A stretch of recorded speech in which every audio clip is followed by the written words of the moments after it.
Hot Mike with Dom Izzo. Really?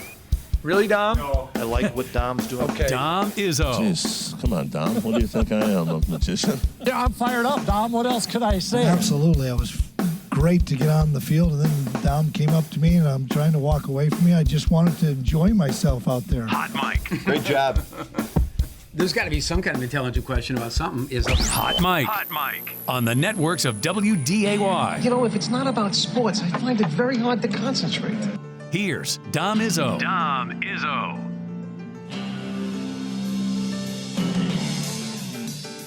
Good Monday morning. Welcome to we're an official football withdrawal edition of Hot Mike on WDAY Extra at InForum.com on this 13th of February. Beautiful Monday morning, ready to rock and roll before a winter storm is coming our way apparently tomorrow night. But we'll enjoy it today. For us old guys, a chance to go chip our driveways, apparently. Get excited about that. I got that coming up this afternoon. That's where life is these days. Welcome to our show here, everybody, on a Monday morning post-Super Bowl edition as the NFL season officially came to a wrap last night with a heck of a game. It's rare we get a game that lives up to the hype of this magnitude.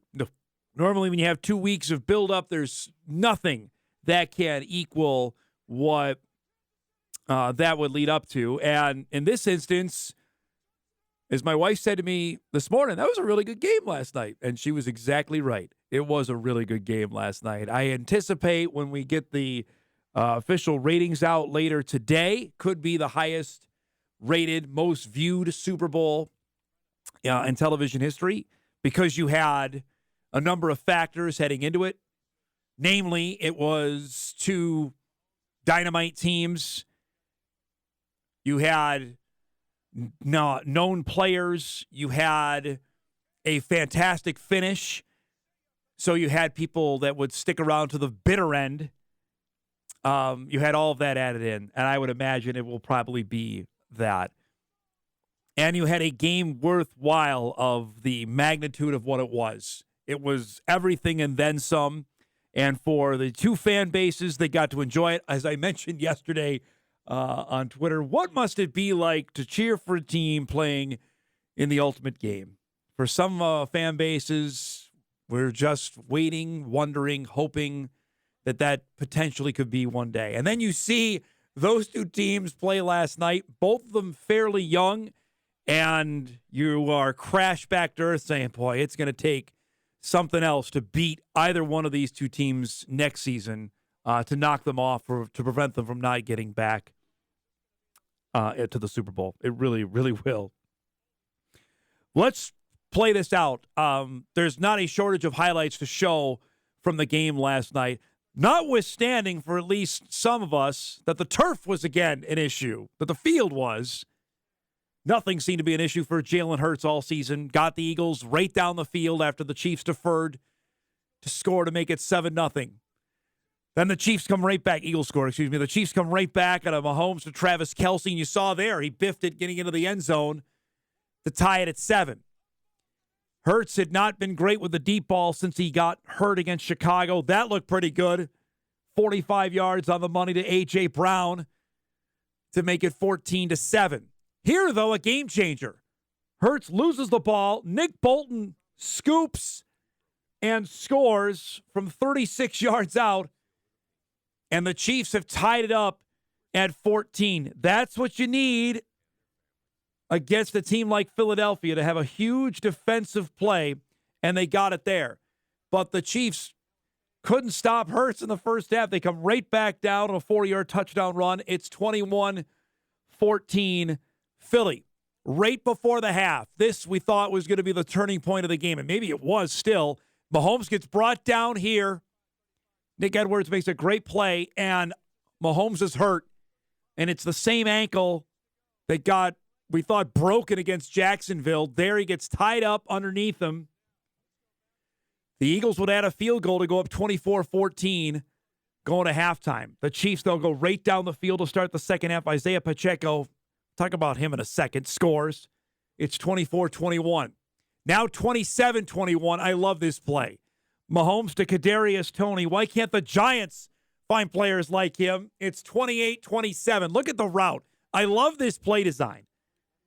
It's just inventive. It's different.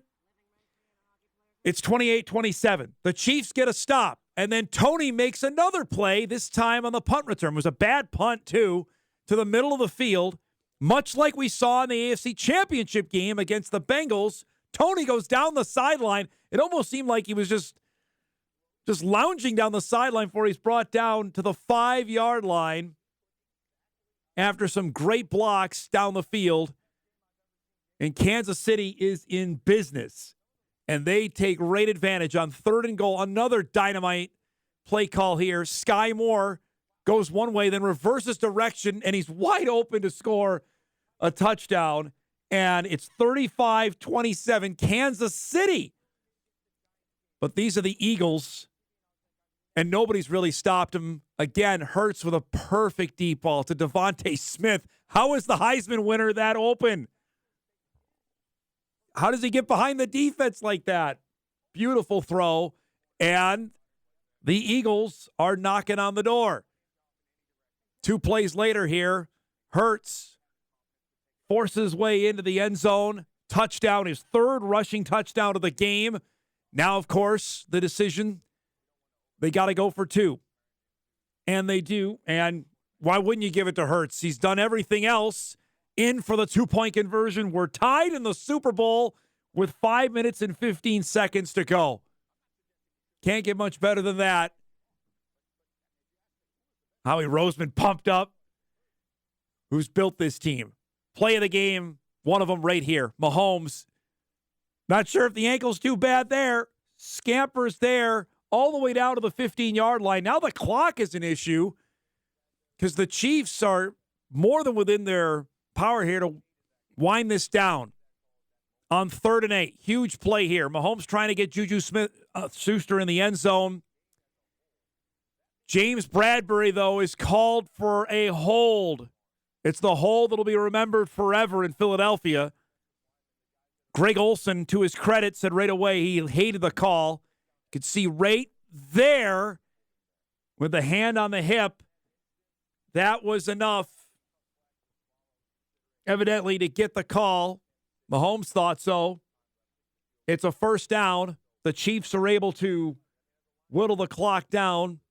Harrison Butker, who missed earlier in the game, one of the great sound effects in Super Bowl history with that doink off the top of the upright, kicks it through to give Kansas City a 38-35 lead with 8 seconds to go, which means Philadelphia needs the Stanford band play to somehow win the football game. After the kick, they get 6 seconds left.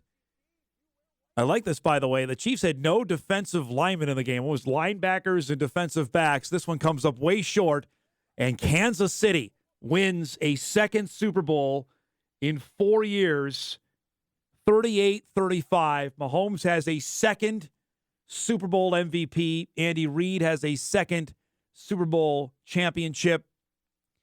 In a heck of a ball game, and a game where Kansas City had been thoroughly outplayed in the first half. Philadelphia had every stat imaginable next to their name.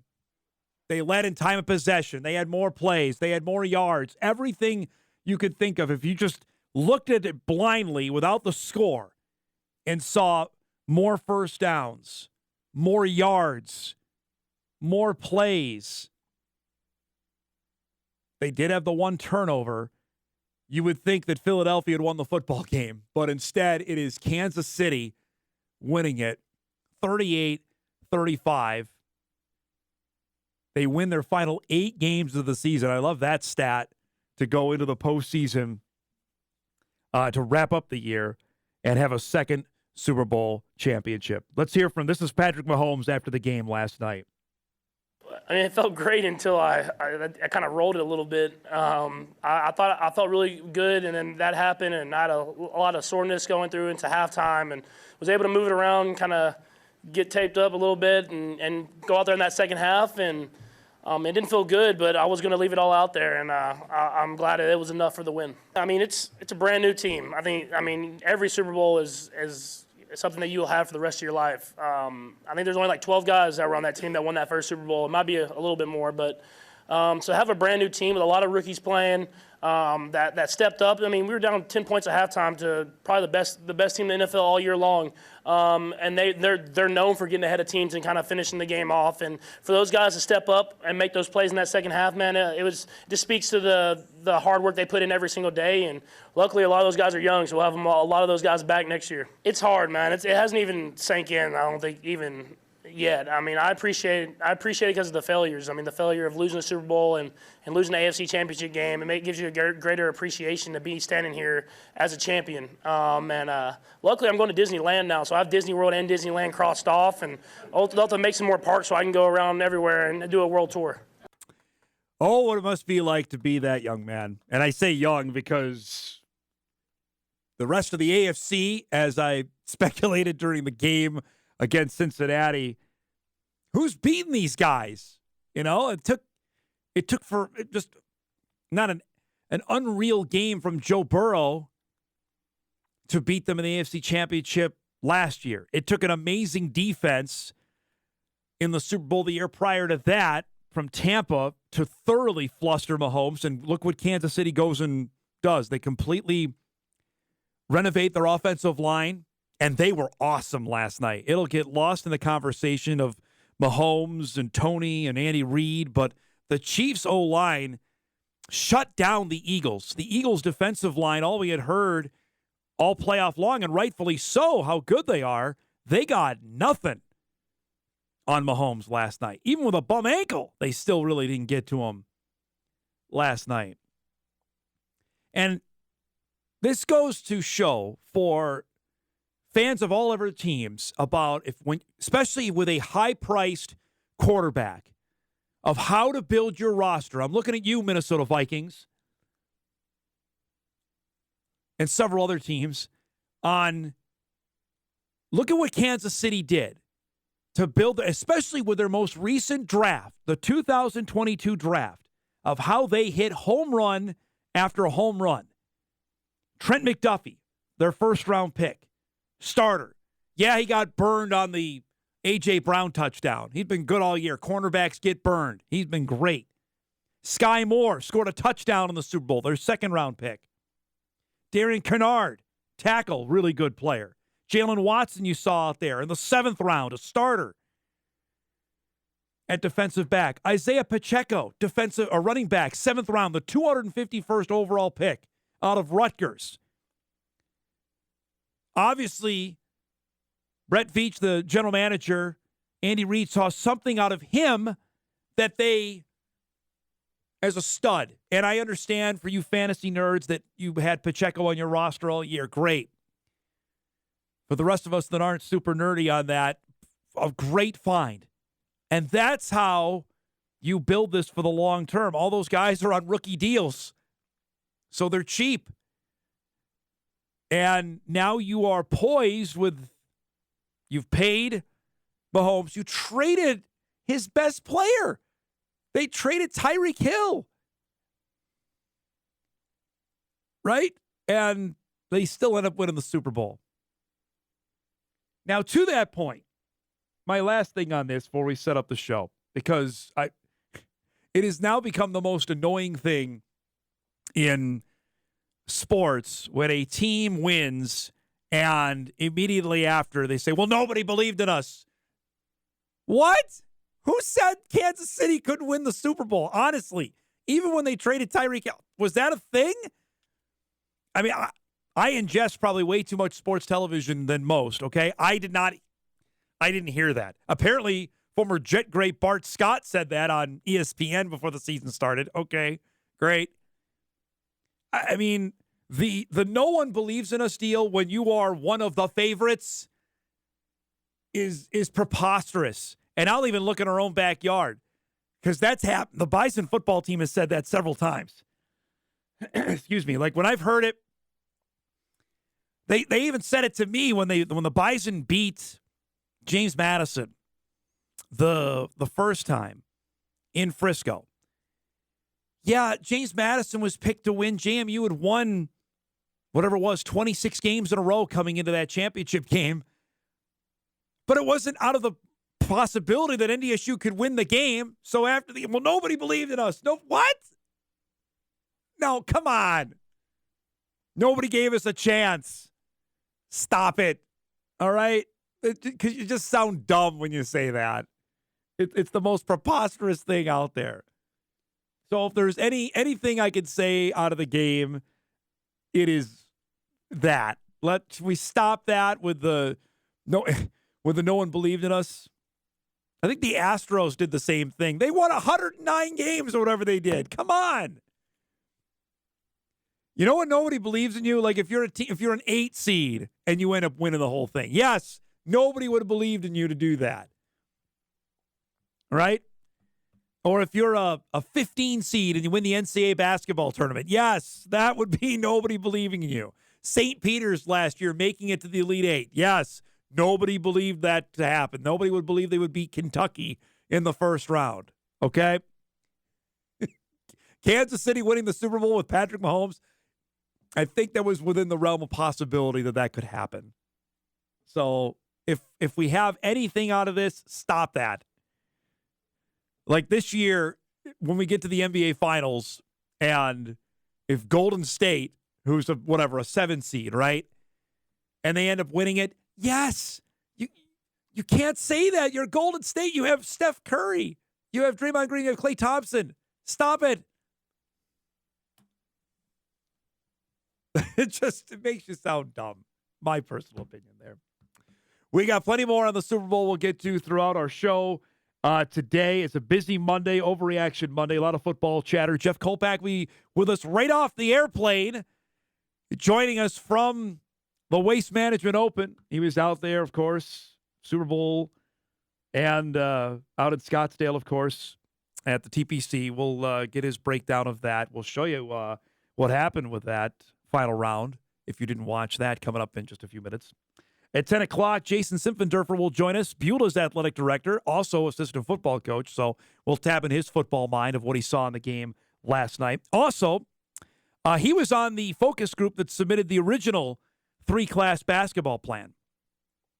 Curious to see his thoughts on what the revised plan is, and now going forward. As an AD, what are the biggest steps now as we're a year out from 3-class basketball becoming a reality? We'll discuss that at 10 o'clock. And at 10:35, our good friend Tom Miller from the Grand Forks Herald will join us. If you missed it over the weekend, UND's defensive coordinator, Brett Holinka, resigned. We'll find out if that was a surprising move, as now Bubba Schweigert here on the 13th of February, with spring ball supposed to start a week from today, needs to find a defensive coordinator. Whether that's on staff or not, that's something we'll ask Tom. And also, in the winter months, normally it's dominated by UND hockey. UND hockey's going the wrong way. Right now, the basketball teams are playing well. Men's basketball's won 3 in a row. The women have won 3 in a row and suddenly inserted themselves into the conversation for a top 3 seed at the Summit League tournament. We'll discuss that coming up before we say goodbye. We'll salute the best of the weekend. We're going to do that on a sunny Monday morning. We're glad you're joining us here. Hot Mike is back after this on WDAY Extra and InForum.com.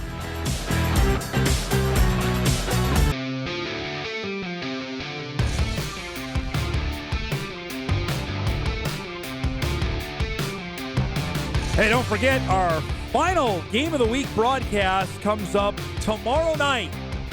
And note the early start time for the old rivals, Roseau and Moorhead. Our coverage begins at 6 o'clock tomorrow night on WDAY Extra and InForum.com. A game that was supposed to be played a couple weeks ago and got snowed out. And now they're probably risking that again with the weather that we have coming in tomorrow night. But we're nearing the end of the regular season. This is the last week of the regular season, actually, in boys hockey in Minnesota. So we got to get the game in, and that's coming up tomorrow night. The Spud girls hockey team is still very much alive. They will play in the section championship on Wednesday, also against Roseau. That game will be in Thief River Falls for a trip to the state tournament. We'll preview that on the show tomorrow, as we've now turned the corner with the football season done. And I put that in quotation marks because the USFL, or some of the XFL season starts this weekend, and then the USFL.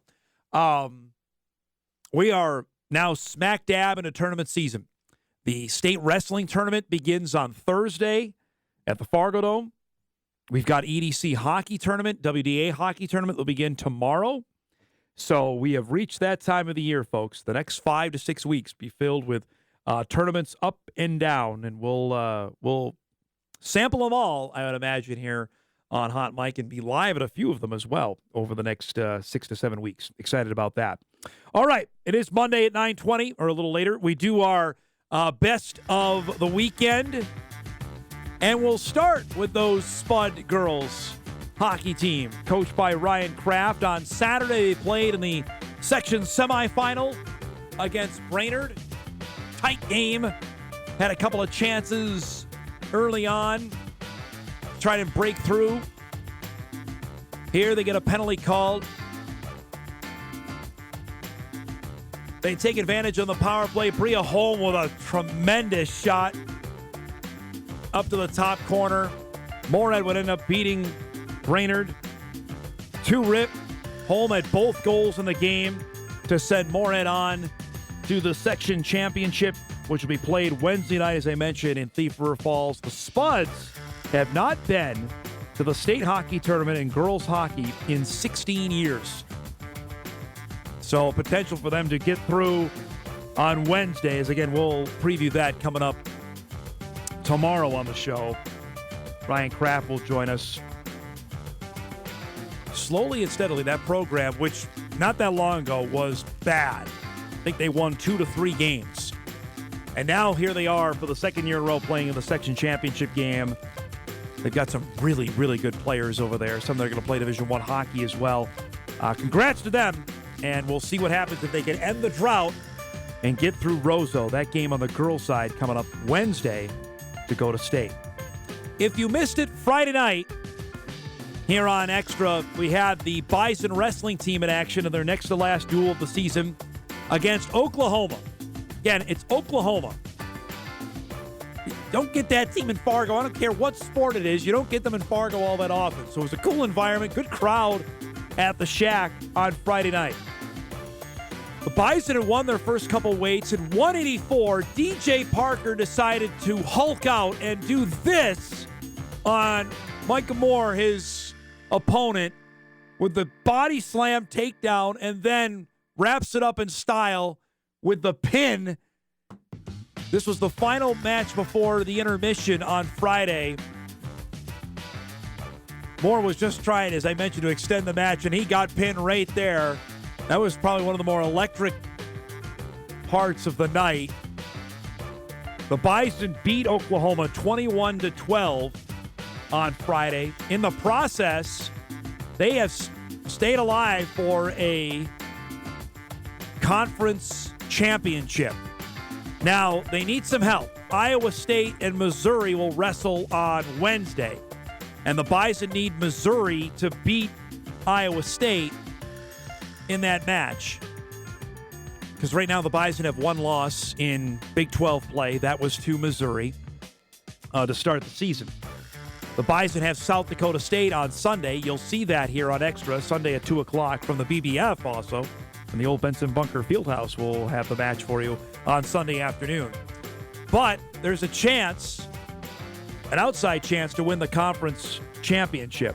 Either way, it's been a dynamite year for Roger Kish's team. They have had a fabulous year, and the potential for them to win a Big 12 title is still there. Either way, they're going to send plenty to the Big 12 championships, which comes up here in a couple weeks, and to the NCAA tournament.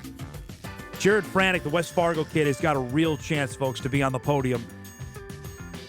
NDSU's had All-Americans in the Division I level. They have not had one to Franek's level that could potentially be wrestling on Saturday night, which means you're in the championship. Potential there. It was electric. That was a lot of fun on Friday night. Lastly, I'm sure you've seen this. If you haven't, it was the shot of the weekend in college basketball. From the Big Sky in Flagstaff, Arizona, between Portland State and Northern Arizona. Look at the time. 0.4 of a second left, and the shot goes for Portland State to win the game at the buzzer. We always talk about, well, you need 0.4 of a second to catch and shoot it, and that's exactly what happened in the game on Saturday in Flagstaff for them to win the game. One more look at, actually, we'll watch this a couple more times because I can't get over it. Falling down and swishing the shot, Isaiah Johnson wins it for Portland State. It was all over my social media feed on Saturday night. This isn't even the first time Portland State has won a game at the Horn. Again, this is to perfection. The rainbow pass, catch it, shoot it, and make it. If you're Northern Arizona, what do you do there? What a fabulous finish. Portland State wins the game. That's why we love the sport so much. There's a few of those on Saturday, both in men's and women's basketball, that just make you shake your head and say, this is what we got coming for the next couple of weeks with the madness right around the corner. Great stuff there. Those are Best of the Weekend, and you can submit what you like for Best of the Weekend. You can tweet at us at HotMikeWDAY. We will get it on. Feel free to send those to us each and every Monday. We do that at 9:20. We will break. We come back. Jeff Kolpack will be with us. We'll recap his time at the Waste Management. Bison basketball in 2 different spots for the men and the women, how they got there. We'll discuss that when we return on a Super Bowl Reaction Monday. We're back after this on WDAY Extra at InForum.com. It's that time. An author, Offensive production, number 1. Number 2, I forgot. golfer, It'd be like going on a 3-person best shot, and we were saying, Kolpack, you got to make a 25-footer every time. You wouldn't putt first. I'd have Tim putt first. and one heck of a TV personality. This game is for the Cooper Cup. It's the Forum's Jeff Kolpack. 4! I should have yelled 2. And he's right back from the golf course here on a Monday morning. Welcome back Good to the morning. Great White North after some time in the desert. Did you have fun the last few days down there? Need a vacation to recover from the vacation. Did you get a chance to watch the game last night? Did you make it home for the Super Bowl? Did. Flew back, saw the fourth quarter, which was That's the time pretty, to watch. Yeah, it was pretty dynamic. The Chiefs, the better team wins in the fourth quarter. So I thought they deserved it. Did you? I appreciated that Greg Olson did not cover up for the NFL last night. He said they shouldn't have called that, even though the guy James Bradbury said after the game Pretty ticky-tacky. It was a hold, but I don't know. you know that Not in that place. Right. That's what I appreciate about what Olson said during the broadcast. I mean, I today, think you got to grab the guy, right? They were kind of John. He was a little bit. I mean, you could touch him. I mean, this isn't it's not two-hand touch. Yeah. So that was a bad call in that situation. It's a bummer way to end the game. Yeah, I was when I saw him like, I'd like to see.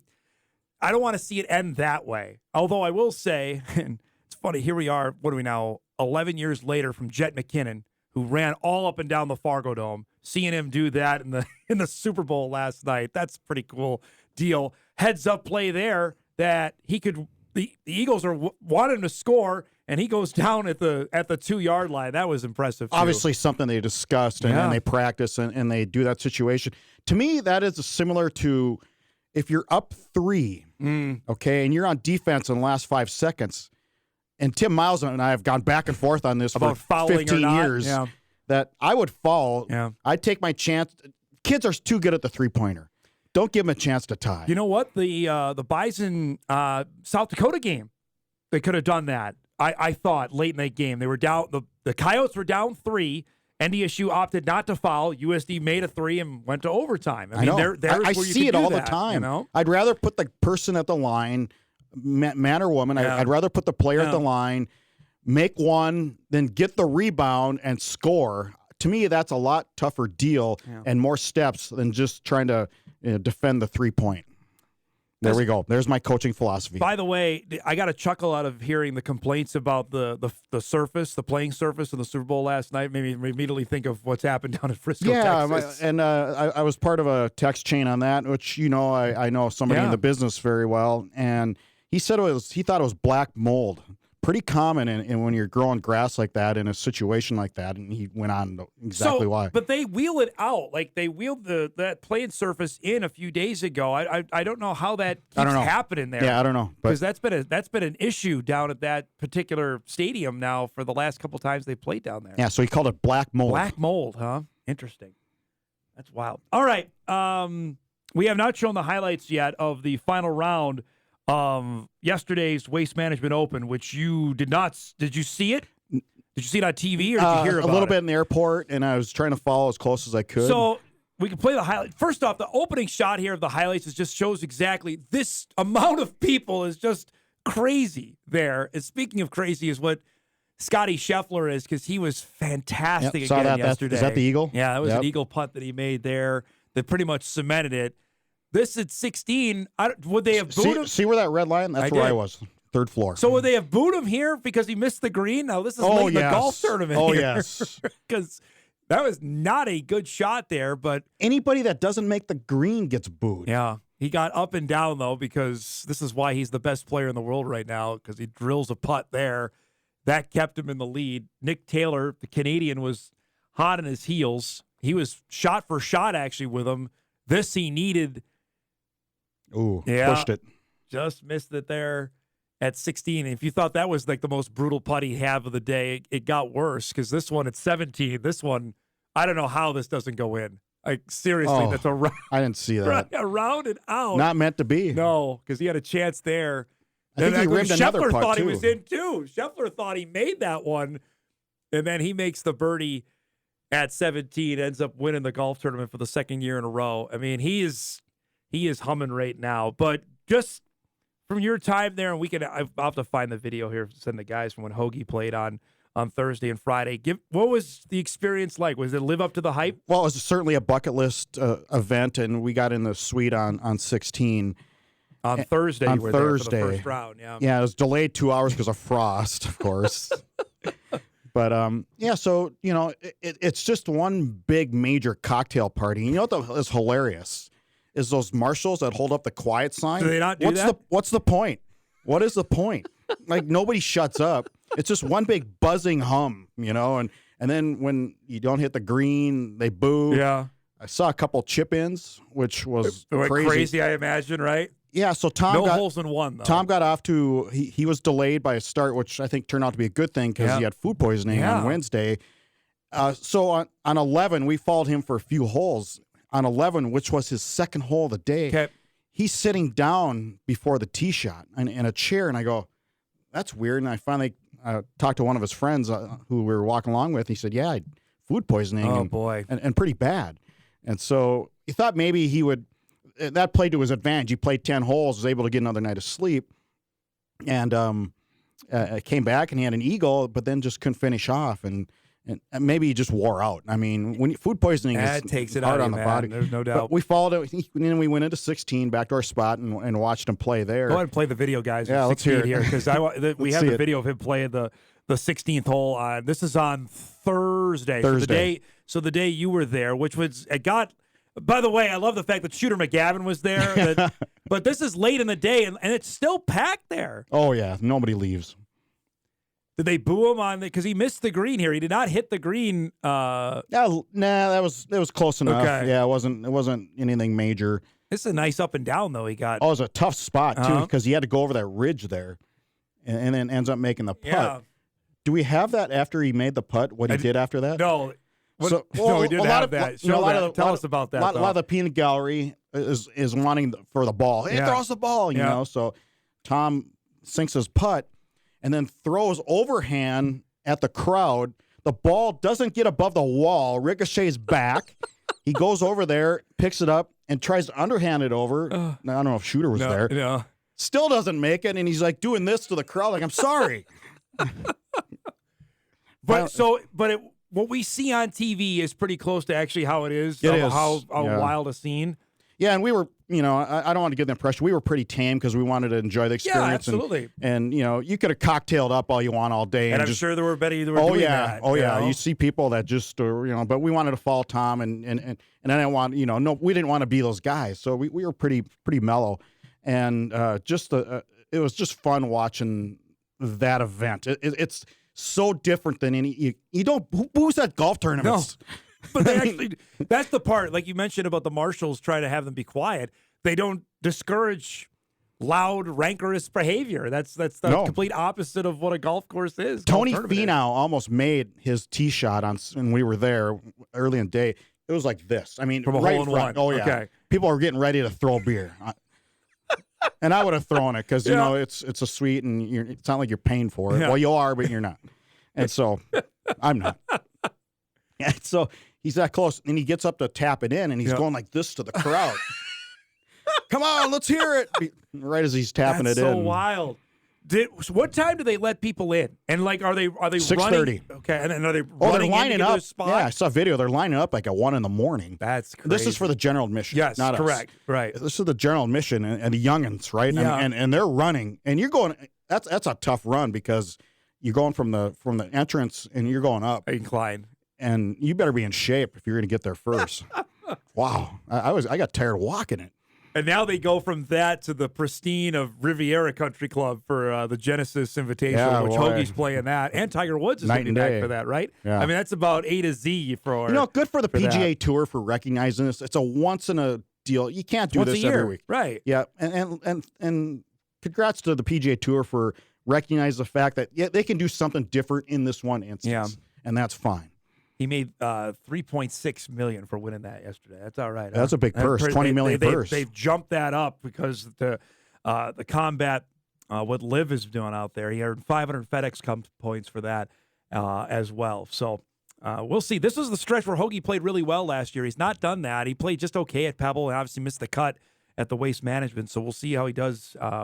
Is this the last tournament in California before they head for their Florida swing, I believe. Because they've already played Torrey Pines, they played Arizona, and now they're heading to Riviera before the turn for Florida because the players were not that far away from that.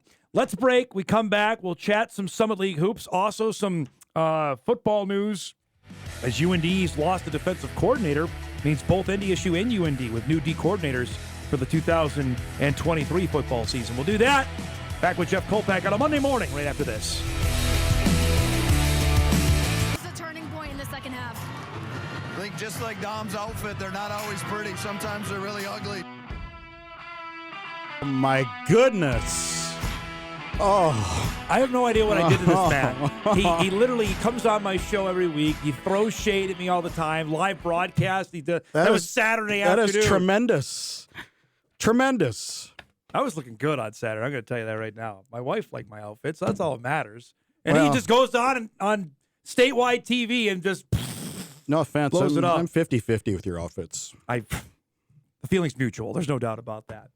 Speaking of the Bison men, the Summit League is just, it's hysterical because on each side, one is clearly defined. After that, as I tweeted out Saturday night, it's chaos. These are the up-to-date standings now on the men's side. So Oral Roberts clinched a share of the league championship because they won, but the Jacks won. So ORU is dormy here, as we like to say, if you're going to get a golf term. SDSU in second. Now, here are the Bison, Jeff, in third after sweeping this weekend, beating Denver and Omaha, and they're in a good spot. Now, granted, they got a hard week coming. Western Illinois got beat. They lost both games at home to Kansas City and Oral Roberts. St. Thomas whooped Kansas City, so they moved to 5. Kansas City at 6. South Dakota at 7. UND's won 3 in a row to move from the cellar up to 8th, and then there's Denver and Omaha. Now, the Bison go to Kansas City Thursday and Oral Roberts on Saturday. This is... but then they have Western and St. Thomas at after home. that. So what you're saying is the weekend couldn't have worked out any better for the Bison men. Absolutely right. And that's... Now, you mentioned those are the 4 games they have left, and those are all 4 difficult games. They got to split this weekend. I agree with you because the following weekend, which I thought when the schedule came out, you're like, oh, God, Western Illinois and St. Thomas, that's a couple of snoozers to end the season. It's going to be anything but. There's going to be a ton of the line there. Kansas City is such a tough team to play, too, and in that arena. Yep.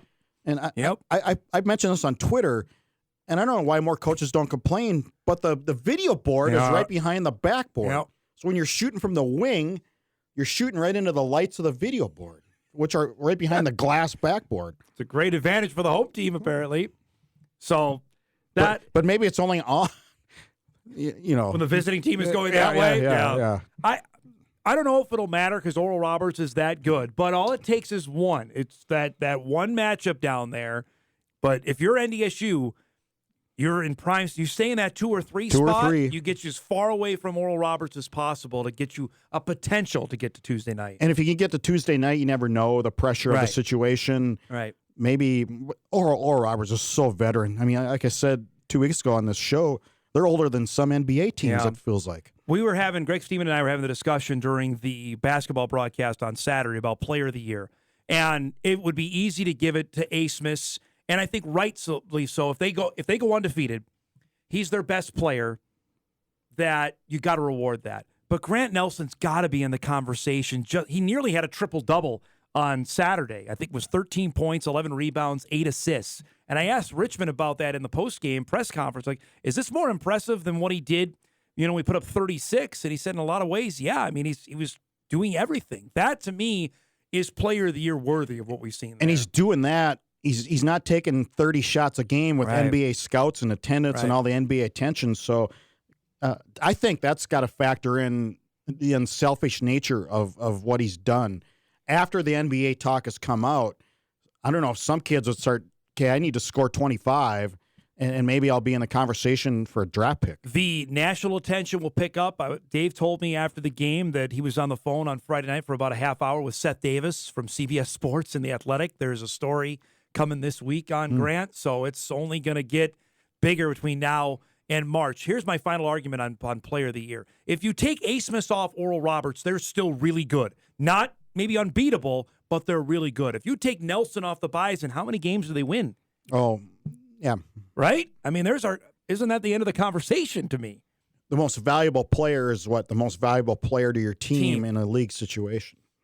That's the definition of why MVP will be really interesting. It doesn't say scoring champ. It doesn't say scoring champ. It's his most valuable player. Meanwhile, on the flip side, things couldn't have gone much worse for the Bison women. They got swept. Lost at Omaha Thursday. Lost at Denver on Saturday. That was a bad loss. And here's the thing, though. Oral Roberts got swept at home by Western Illinois, and St. Thomas went to Tulsa and both won. The Jackrabbits won the league. It is over. South Dakota State is the regular season champs. But now the fight is on for second. And remember, Oral Roberts comes to Grand Forks and Fargo. I would think the way both teams are playing, there's a potential there that the Bison can get back into the 2 or 3 spot by the time we're here next week. Oh, for sure. But they got to sweep at home. South Dakota State up 6 games and it's mid-February. South Dakota State limited USD to 9 points in the first half. You thought what we saw against the Bison was bad, which it was. NDSU had 3 second quarter points. USD had 9 for the half. So I don't know if it really matters whoever. When you play defense like that, it really puts another level of upset proofness to you, if that's a word. Right. That's the thing.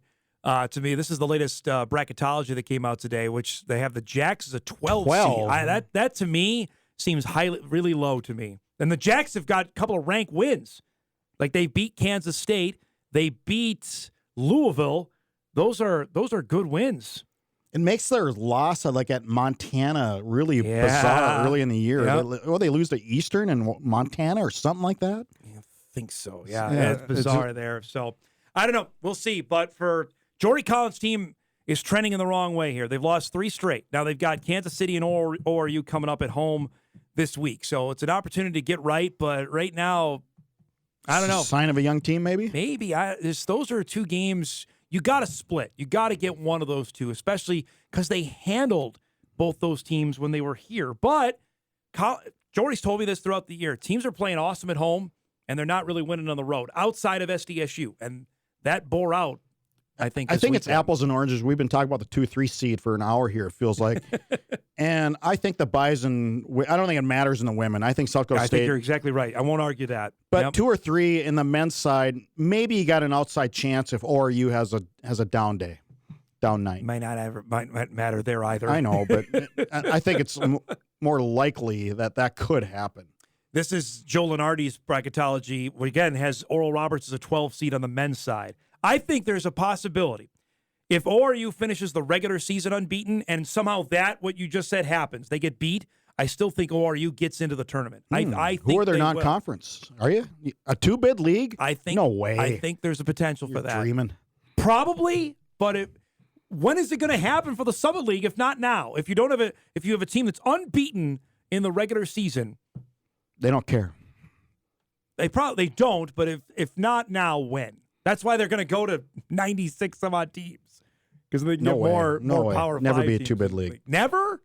It is on the women's side already. It's different. With the women's side, they've had much more better non-conference victories over the years. On the women's side, South Dakota State, South Dakota, they've beaten some big time teams. Eric, give us who's Oral Roberts has lost to this year.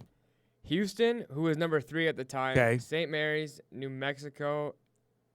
There's there's three. Those are 3 quality losses there. New Mexico's had a good year. Mm-hmm. Houston's one of the top. How about victories though? They don't have any of those. Okay. They don't have any of those outside. I would think. All right. We'll find out. Got to beat somebody in the non-conference, Dom. You have quality losses, though. Those are quad 1 losses, as they're termed in college Next week, you can ask Richmond what you're going to wear.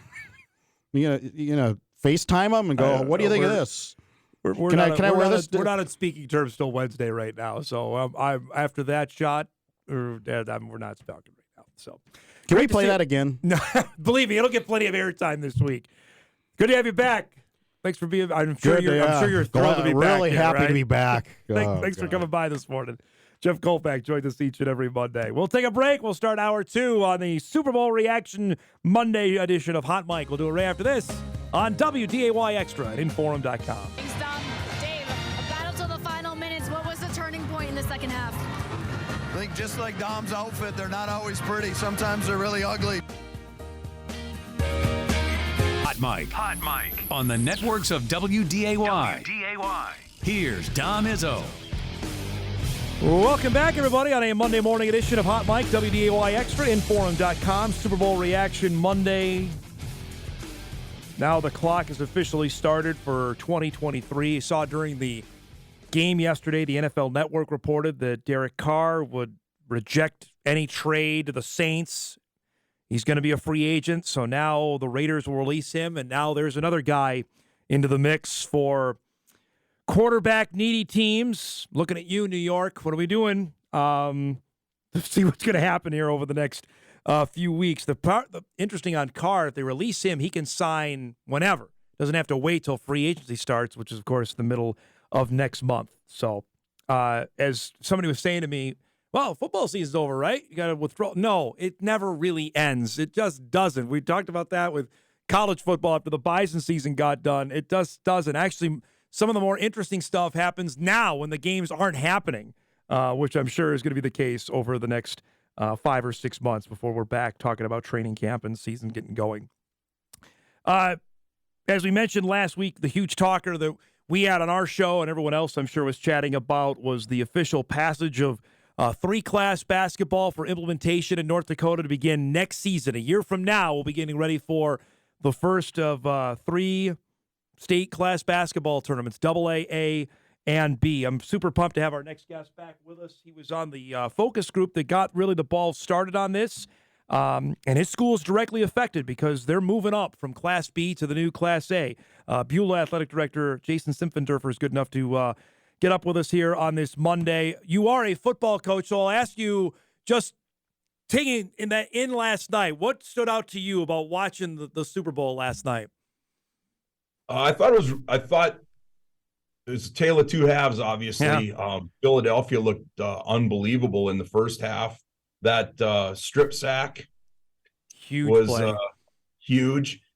And then the fact that the Eagles didn't pass off the motion. I get you have matchups and you have your best guy on their best guy, but to not pass off the motion, and they got hosed on that twice, 2 touchdowns because they didn't pass off motion and those guys were wide open.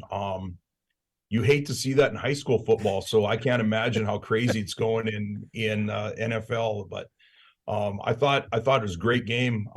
Fans were entertained. There had to be. I saw a Twitter video of a guy smashing his TV. He was an Eagles fan. I thought, oh, poor guy. Now you got to buy a 70-inch TV again. So sometimes I think that's just performance for Twitter to do exactly that, to get people to draw in and see that. You know what I mean? Like, I agree. It's like, come on. Who reacts that way? I mean, I would be upset if my team lost, but I'm not smashing my 70-inch TV. If I did smash it, I'd be sleeping out in the garage. That's for sure. To your point, though, and I mentioned this earlier when we were doing the highlights, the play design, though, to come up with a play like that, on both those touchdowns, I thought was just ingenious. That's just inventive play calling. It's really good stuff. I think so too. You know, they did the ring around the rosy motion there on that one play too, and that didn't pan out for me. I had to throw that away. But Eric Bieniemy has done some really cool stuff. And I don't know how he interviews, but his play calling and the setup and the design of everything, he's pretty crazy with that, and it works. So there are teams that are offensively challenged. I just don't understand how he doesn't get a look unless he interviews absolutely terrible. But everything else about that, I think he looks like he'd be a good guy. No doubt about it. They're just especially when you have number 15 at quarterback, though, that makes everything totally different. I mean, both of them, both the quarterback, just fantastic. Really, really good. Really good. The athleticism is sickening. My gosh. I wouldn't even be able to tie their shoes for them. How does Texas Tech only win 5 football games when he's there? I don't get that. Like, and Kingsbury got an NFL job. I still can't wrap my mind around that. That still befuddles me. I don't know. I was thinking the same thing. I asked my wife that this fall. We were watching a game, and I was like, my Lord, he can make a throw off of, as NFL guys say, out of every platform. I mean, he didn't unveil the behind the back pass, but I've seen video of that too. And I'm like, geez, he's more accurate than I am. So, well, the last time we had you on was right on the immediate aftermath of the 3-class forum that happened in December. Here we are 2 months later, Jason, and now it's a thing. So tell me your reaction over the last few days that this has been passed and now implemented for next season. I figured it would pass. I was not sure how implementation was going to go. I thought it was a possible maybe drag it out just a little bit. So when that happened, I was pretty shocked. We were sitting in a region wrestling meeting, and we had got news that it had been accepted, and then it's in place for next year. And I was like, oh boy, there's going to be a lot of work done between now and probably the middle of March. Here's what I'm thinking: if people don't have stuff done by the middle of March, it's going to be pretty late. And so it was within probably 3 minutes of hearing that, I got an email saying, "Hey, could we get you guys for a game next year?" And so I was just doing that this morning. I was just going through, and I'm like, okay, so if we play this team and it's a travel out east, I'd really like to pick up another game out east so we can do a Friday, Saturday overnight trip. How can we fit that in without playing too many games back to back? And so I think there's going to be a lot of juggling that way. I'm super excited for it. I think it presents some challenges right now for athletic directors to schedule. I think once we get that done, we get a 2-year cycle, feel its way through, maybe make a couple tweaks year 3 and 4. I think we're going to be off and running. And in all honesty, I think this is going to be a really good thing. Jason, your school is directly affected. You have had great success in Class B, specifically in boys basketball. This will now elevate you up. What has been the reaction around your community to this news? Very excited. Very excited. I think the challenge presented with the games that we're going to play almost on a regular basis are going to be fantastic games. We had a barn burner with Shiloh earlier. We just had a dandy with Dickinson Trinity last week. Those are the games that we're going to have, I think, most every night when we roll into a gym or somebody comes here. I think they're going to be fantastic competition, and that's what fans want to see, and that's what our coaches want to coach in. And obviously you want to win a lot, but when you're playing those types of games, you're gonna take some on the chin, and that's gonna be okay because it's a great learning experience. And now you've got a measuring stick. And I think that's the thing, as every AD right now in that middle division and the Class A division is looking at who can we schedule and how can we play those teams from Region 2 or Region 1 or in our instance Region 3 right up to the north of us. How can we find those teams that are going to be measuring sticks so we know this is where we stack up, this is what we have to do to get better, and how that's going to happen. And I think that presents a great opportunity. It's going to be tough, but I think it presents a great opportunity for all of us to do that. You will obviously not play some schools that you have traditional rivals. I look at Henninger, Bowman County. Those teams are likely not going to be on your schedule. What is there any, I don't know what the right word is on that, sorrow on that, or how do you feel about that going? Those are traditional teams you played that are likely not going to be on your schedule going forward.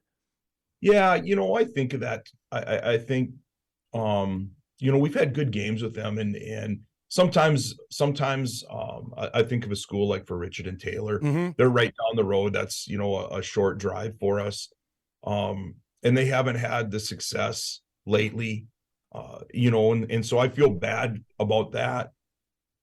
In Bowman County, where there's a possible we might cross bracket or cross division schedule that they're really good. I mean, they just knocked us off on Saturday, so they're going to be solid for probably 5 or 6 years. And I know there's some B division schools that are like, man, that sucks. They should be moved up, get them up there. Let's find 20 kids to add to their enrollment and get them out of there. But I think that's the thing that's going to be tough.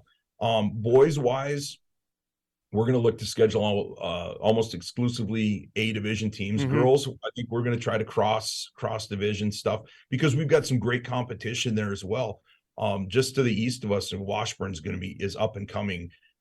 Central McLean is solid, and Garrison. And so we're going to try to maybe hold some of those games if they'll schedule us. And I've got some feelers out for that, but those rivalry type things and just those traditions, because it's been forever, other than we had that stretch in Class A in the late 90s to mid 2005 or 6 or somewhere in there, we didn't play them, but since then it's been 17 years, and so you play those guys a long time and you get to know their people, and so that's going to be different.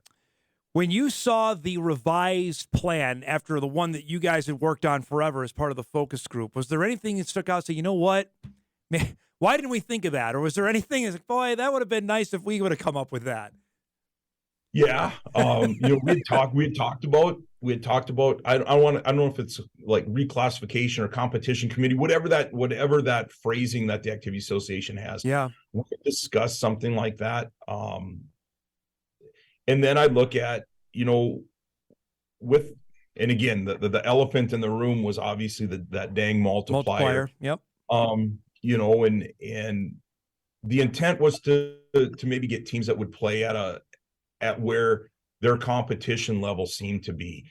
And whether that was right or wrong, obviously a lot of people thought it was wrong because they changed it, but we wanted something that would get teams where they need to be and then apply that across the state. So it's not just, and again, did it affect the private schools or parochial schools more? Absolutely it did. But we thought by applying it to everybody, it might move some teams up or down and where that would go.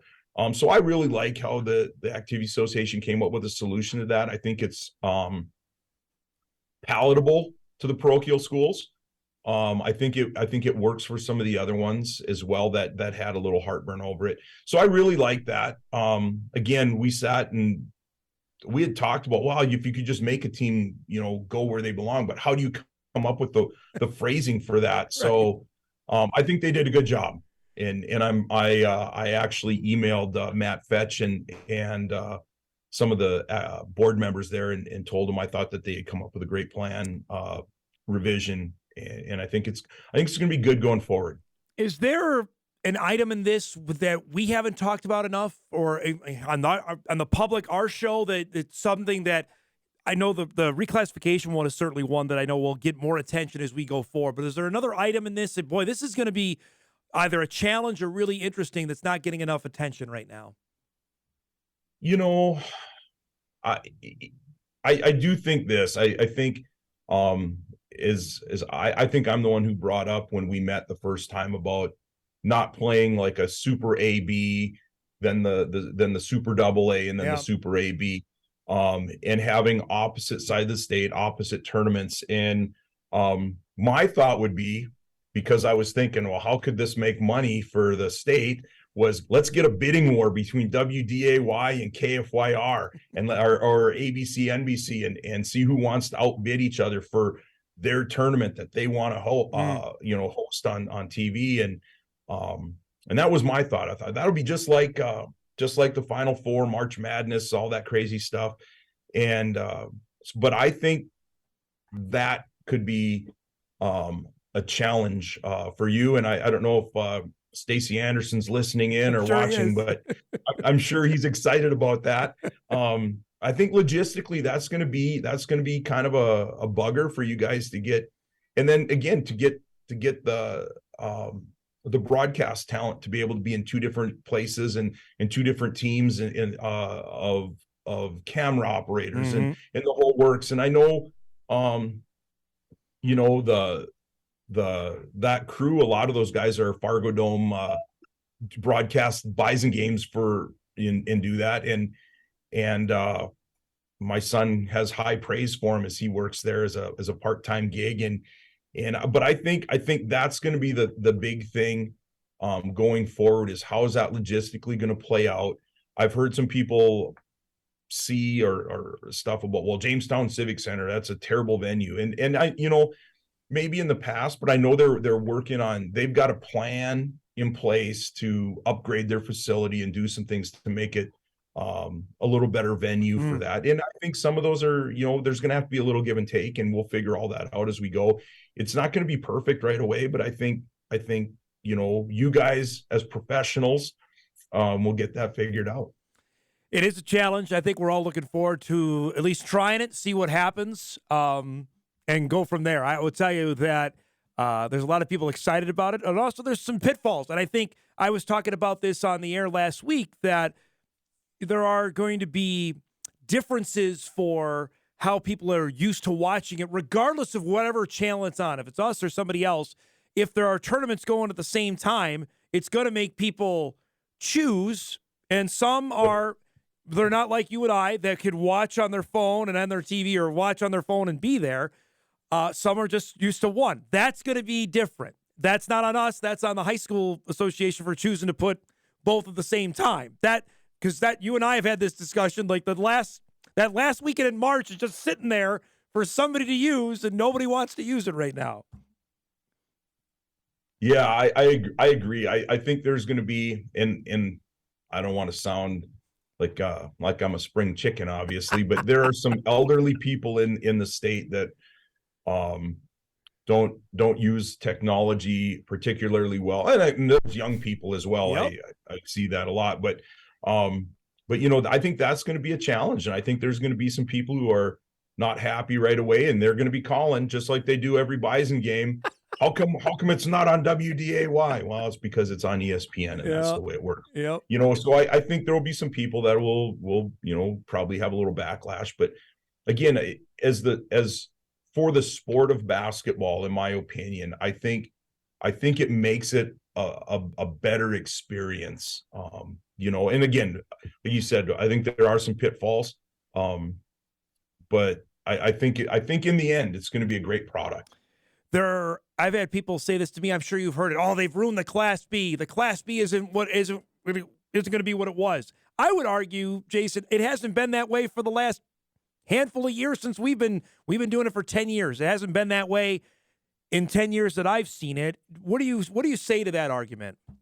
I agree with you, Dom. I absolutely agree. And I'm sorry if you're getting the dings from my emails coming in. I wasn't smart enough to turn that off.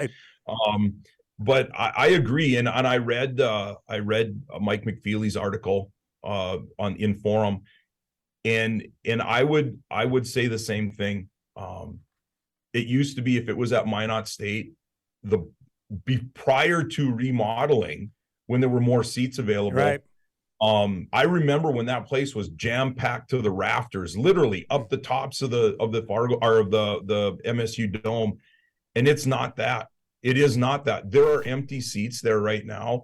When people say, "Well, it's this or it's that," it's not. The attendance hasn't been the same. And whether it's because it's the same, teams from certain regions are always there. I don't know if that's it. But it's not been the same. I don't think this is killing anything. I think it's an opportunity to make it better. Jason, before I let you go, and you brought this point where I looked at the stats over the last 10 years, where I look at Region 5 and Region 6 has only had 3 different winners. Out of the 72 spots, only 35 schools have been there. That, to me, isn't fair. And I know sports aren't fair, but when it's already stacked against you in some regions, and you'd argue, I think Region 7, it's certainly been top-heavy there, where's the opportunity for us to play if we know we have no chance to get there? I agree with that too, Dom. And I've said that, and I've said that as part of that focus group. Region 7 has been Dickinson Trinity, Beulah High School, and then Bowman has got in last year. I think they're going to be super strong this year. That tournament's going to be a barn burner. And then New England had a generational team in 2015. That's right. I think. Yep. And so, Shiloh Christian has kind of owned Region 5. I think Flasher got in there one time several years ago. Yep. Bishop Ryan and Rugby have kind of owned that other region.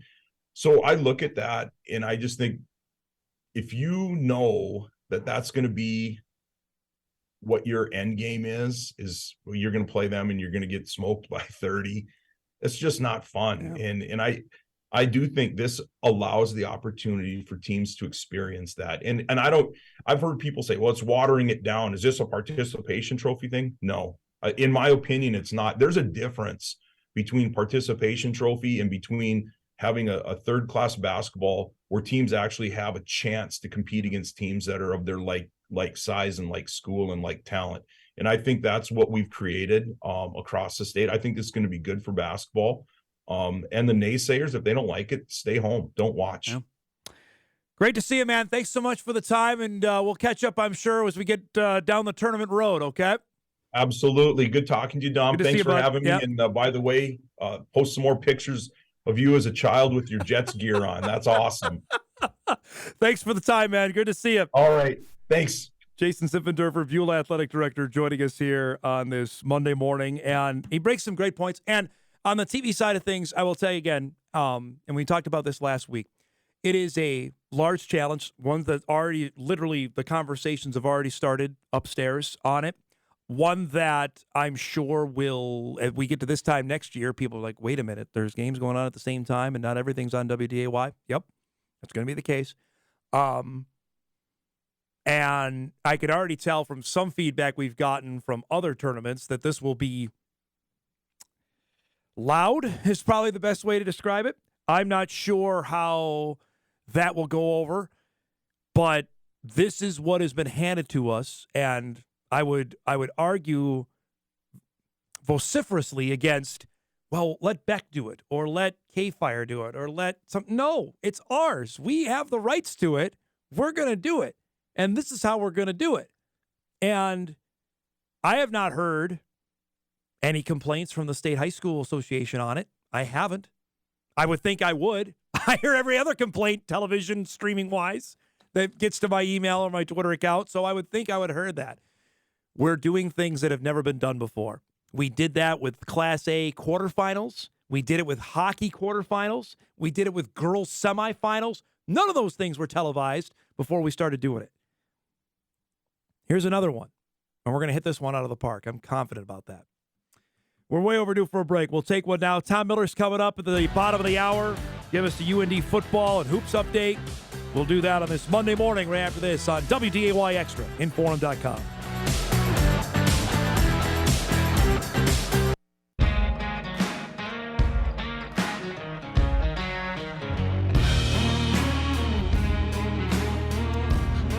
Seeing highlights from the game that UND lost on Saturday night to Denver.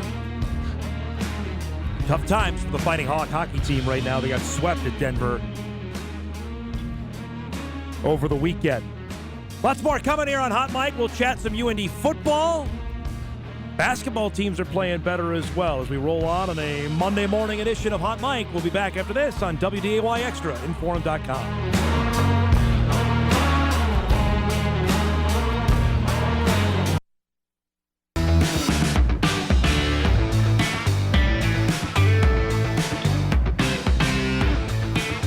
Welcome back, everybody. Monday morning edition. Beautiful Monday.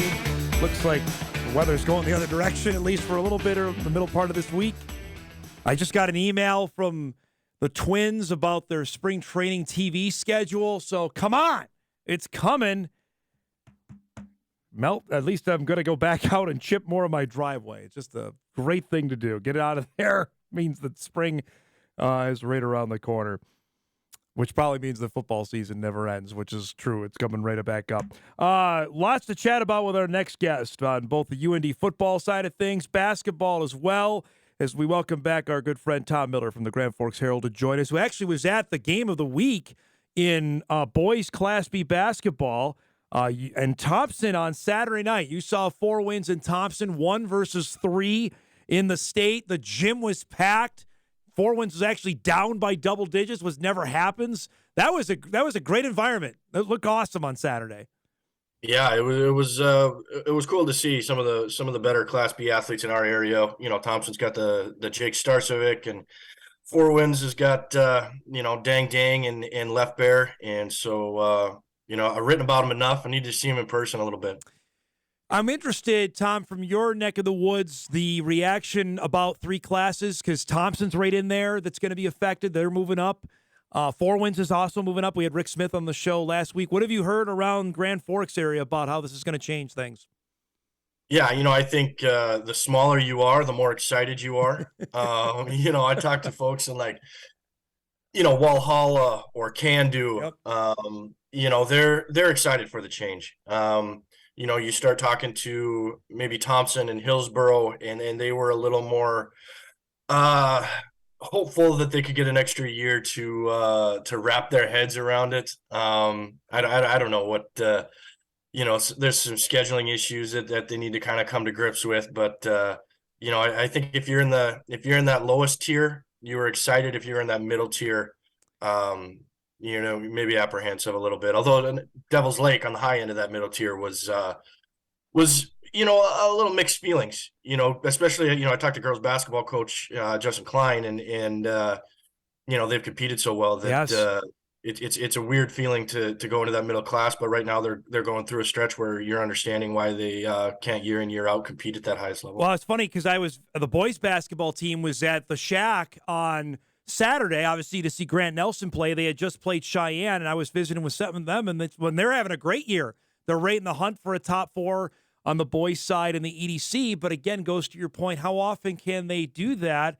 Where I think some automatically think, well, okay, Devils Lake, Valley City, Wahpeton are going to dominate. Well, they forget that Hillsborough's really good, Grafton's really good, Thompson's really good, 4 wins is there.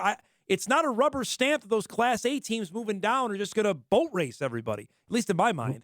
Yeah, it's going to be very interesting to see what happens. There's just North Dakota's a strange spot right now where there's the Devils Lake, Valley City, Wahpetons of the world. They don't fit with anybody else, no. And so that creates a difficult hierarchy structure. It's going to be really interesting to see this play out. The email came in Saturday afternoon. I kind of shook my head when I saw what coming out of Grand Forks, that Brett Halinka was going to resign as UND defensive coordinator. Was this out of left field from what you can follow and know? Yeah, absolutely. I think the timing of it is obviously unique. From what I can gather, it sounds like, for personal reasons, perhaps wanting to relocate his family. Coach Halinka has decided to resign, and I think it caught everybody, with a little surprise that UND was going to start spring ball a week from today. Yeah. I have my doubts, that's earlier than a lot of teams do it. So it probably doesn't do a whole lot of harm to push that back until you get things settled here. Just describe now for what Bubba Schweigert needs to do. You mentioned, and you and I talked about this in the past, UND likes to do this where they start in late February or early March on spring football. Does this blow everything up on that? Say, okay, we've got to find, is there a guy on staff that can fill this position? Yeah, and so maybe the conversation changes depending on whether they fill it in-house or not. They do like that early schedule just because if guys get hurt, they have a better chance of getting back to fall camp and being ready to go. But yeah, UND's going to have to look at, safeties coach Joel Schwensfire has been with the program for 10 years, getting to be the age and experience that would, reflect that he might have a chance. And then defensive line coach Austin Flieger was a defensive coordinator at Northern State before he came to UND, and he's got experience at Southern Illinois. I think that'll kind of be the balance they're looking at. Flieger maybe hasn't been in Grand Forks as long, whereas Joel doesn't have those multiple stops, under his belt. Bubba also has to replace a wide receiver or a running backs coach with Steve Crutchley leaving to come to North Dakota State. So he already had that on tap. Now he's got 2 hires to make here, and we're in mid-February. It's not to say that people don't leave, but this is late in the game to be making hires right now. Yeah, and you see it at a lot of college football stops. It's just that North Dakota hasn't had a lot of turnover. Yeah. Maybe it has at running backs coach. But across the board, we haven't seen this situation where UND's got to make multiple hires in the same time frame here. What do you make of on the defense? I know that was something you and I talked about during the season, that it was a malign unit, especially up front. Was not necessarily a change coming, but was there something bigger being looked at for defensively, how UND was going to approach things in 2023? I asked a lot of those questions. I don't think it's Bubba Schweigert's personality per se to blow it up and try something completely new. Yeah. I think his take was basically the 3-4 defense has stopped the run before. I would say there was a chance this year. I wouldn't have been surprised if there were defensive coaching staff changes to be made because of the nature of the way the season played out. Now you win 7 games and you go to the playoffs and you probably don't make some changes, but did defensive changes need to be made? I would hear a case for it. Mm-hmm. Absolutely. So maybe that's not a shock, but Coach Schweigert, I think is going to run the 3-4 and run his system. And, if somebody wants to tell me it was more about the Jimmies and the Joes than the X's and the O's, I'd probably say you got a pretty good argument. UND needs to address personnel. They did a nice job at the first signing class getting some bodies on the defensive line, a big body transfer from Northern Illinois and a maybe more of a pass rushing type out of New Mexico State. So 2 guys who've got some FBS experience. But you got a back 7 now that you really need to address, especially at safety. UND has to be better there. And that's the thing we talked about during the season was the back end was glaring, and teams picked on that as the year went along. Yeah, and you lost Jason Coley, right, who is going to transfer to Murray State, and that's one of those things where you struggled at safety. So if a guy leaves, maybe fans aren't too disappointed, but you also have to remember that he was playing over somebody for a reason. So there's a lot of depth there that UND needs to address, and safety's been a problem area since probably Cole Reyes, and that's 2016, 2017. Yeah. That's the ways to go there. That's going to be interesting to see what happens. Tom will be all over that. It's interesting how I tweeted this out about the Summit League basketball race, where on each side one is clearly defined, and then after that it seems to be chaos from 2 to 10. The women certainly have gotten interesting here. Mallory Bernard's team won 3 straight. They swept this weekend, winning in Omaha and Denver, where the Bison got swept, as did Oral Roberts. And now here you go, Tom, with four games to go. UND home this weekend. Boy, everything's right in front of them to get the 2 or the 3 seed now. Yeah, Thursday's going to be a big one against Oral Roberts for UND women. Played a 96-91 game in Tulsa, I believe. So, that should be an entertaining one. But, UND just kind of put it together. Borovich has kind of been a steady hand, but they're getting more contributions now from a couple of the freshmen. Hurst and Beal are coming along, and they're getting some supporting help from a Maggie Manson or a Juliet Gordon. Orth has been really good too. I thought Orth was really good against the Bison in Grand Forks, that she has stepped up her game as well with her age and her experience. I thought Claire's been really good the last little bit. Yeah, sneaky quality player there because Barovich overshadows her a little bit, but very efficient. Feel like when she puts up big games, it's always 8 of 12 from the field, not 8 of 25 or something. You know, we had Mal on the show. Gosh, it was right after she gave birth to her son. How have you seen her balance this? That this is going in the middle of the season and she hasn't missed a beat. She hasn't missed a game. It's crazy. Yeah, as somebody who has 2 little boys myself, I cannot fathom being in that visible of a role, being in that demanding of a role, and to travel. She's got to be going through a heck of a lot. Good for her to be winning some games here. I got to ask you on the men's side, prior to this, the streak that the men have put together, was Paul Sather's job in trouble? Did you get a sense of that if things were not, and they may still be, was that something that was trending in that direction? Yeah, I mean, anytime you brought up men's basketball in Grand Forks, the first question is that staff going to make it? Right.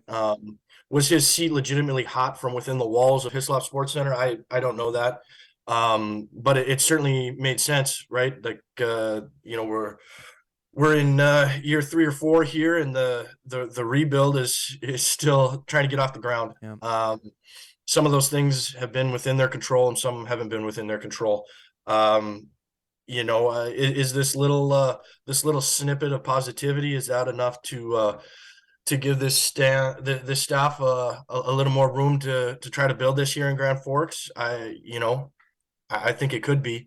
They got a young squad, but it's another off season of, all right, can they keep these guys together? Yeah. And I don't know how you balance that with, do you give this staff an extension? Do you let them go into the last year of their contract? You're waiting around to see if everybody stays before you make that decision.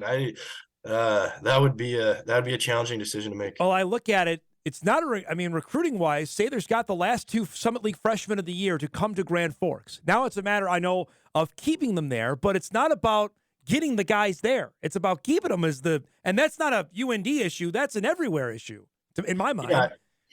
No, I think if I was writing a column the day after he would get let go, if he got let go tomorrow, it would be that UND needs to look itself in the mirror and make sure that this is a place that people want to not just come to, but stay at. Right. And sometimes you're asking a head coach to fight with one hand tied around his back. And if UND is going to move on from this staff, they need to make some changes in-house to make sure that Grand Forks, North Dakota can be a legitimate basketball opportunity for kids. And you've written about this as well. Salary-wise with their assistants, the recruiting budget, it's at the bottom. And that's that you want to talk about right there. You talk about fighting with a hand behind their back. It's right. You can look right there in the mirror on that.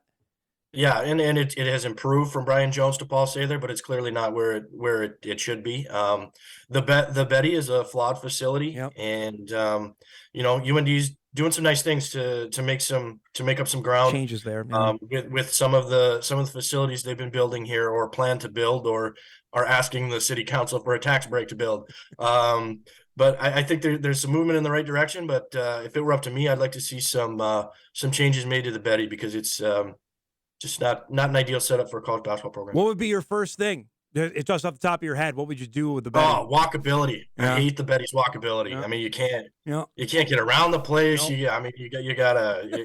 It's a nightmare where you set the concession stands and then your locker room. Like, just the layout is atrocious. Yeah. So if there's a way to rethink some of the seating, I would start there. Gosh, I don't know. I haven't given a lot of thought. Well, you were ready with that one, though. That one, I'm dead on. I agree with you 100%. It's not ideal for that. In the current age of trying to make things as easy for fans and accessible, it's not.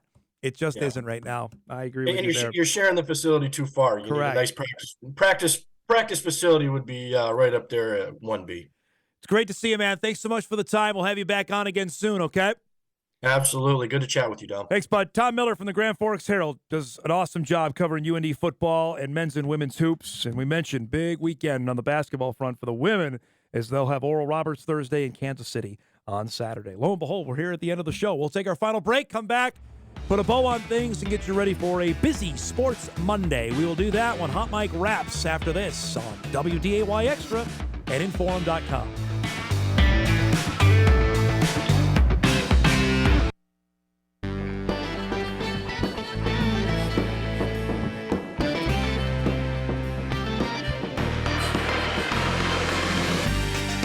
All right, wrapping up the show here on this Monday.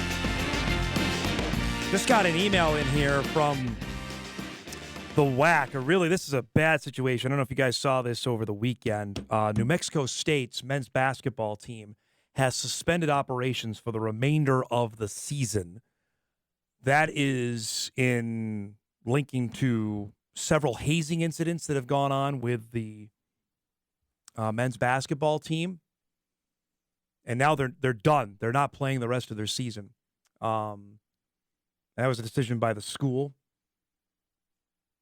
The remaining 12 WAC men's basketball programs will all qualify for the upcoming conference tournament in Las Vegas. WAC administrators continue to evaluate how scheduled games that were to involve New Mexico State will be addressed in regard to seeding for the conference tournament. Just a bad, bad deal. This is on top of some other really bad stories that have come out of New Mexico State here over the last 6 months to a year. And I saw it, read some of the stories. It's a bad deal that's going on out there at New Mexico State. Email comes in. Dom, I think the best solution is to gear the tournament set as a Super AB boys and Super AB girls at one city, either in one or two facilities.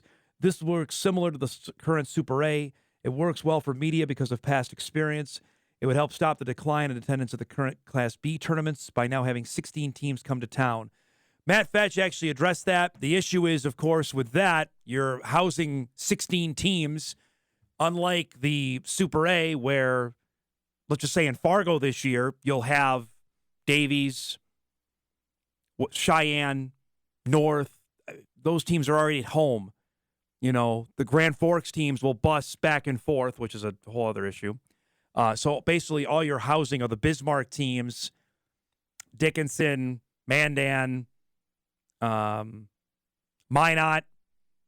You're not having to house 16. There's only certain towns in the state that can do that. Fargo and Bismarck. I don't know if Bismarck could with 16 on a consistent 3 weekends. And the other thing is facilities, because if you're going to have this on the same weekend, remember, the first weekend in March, the Shack and the Bismarck Event Center are out because they're hosting the regional tournaments. Grand Forks can't because of UND hockey. So now you only have a couple places that can do it. Minot and Jamestown, basically. That's because of the insistence of the calendar, which I would hope they would change after a couple years with this. Maybe, maybe not. Could you play on a Wednesday? I've heard people say that. Can you do Wednesday to Sunday? I mean, God be it, you ever look at Minnesota, but Minnesota goes Tuesday to Saturday. They play all 4 classes. The first round's not televised. That's streaming. The quarterfinals are. But semifinals and championship are on TV. Another idea. Again, just far be it to copy anything from Minnesota. Let's get you ready for what to watch before we get out of here on this Monday. Busy night. You're going to be channel surfing. The Wild and the Wolves are both playing tonight. The Wolves are at Dallas with Kyrie Irving and Luka. 7:30 tonight. That's on Bally Sports North Plus. We're going to get into the whole Bally thing here as well with the Twins. We'll do that sometime this week because that's going to be a gong show. The Wild finally won a game. They won Saturday night over the Devils. They play the Panthers, another good Eastern Conference team. That's at 7 o'clock tonight on Bally Sports North. Both the Wild and the Wolves are going to have to fight this out for the postseason. Nothing guaranteed there for either team as we head into the final 2 months of the regular season in each of those sports. So games like this tonight become even more important, and we'll recap each of those coming up on the show tomorrow. Also, for those of you that love soccer, Premier League this afternoon on USA. Liverpool and Everton, 2 o'clock on USA Today as the Premier League moves into the latter half of their season. That's coming up tonight or this afternoon on USA for that. For those that want to watch the Super Bowl again, it'll be re-airing tonight on the NFL Network as well between the Chiefs and the Eagles. Probably worth another watch there.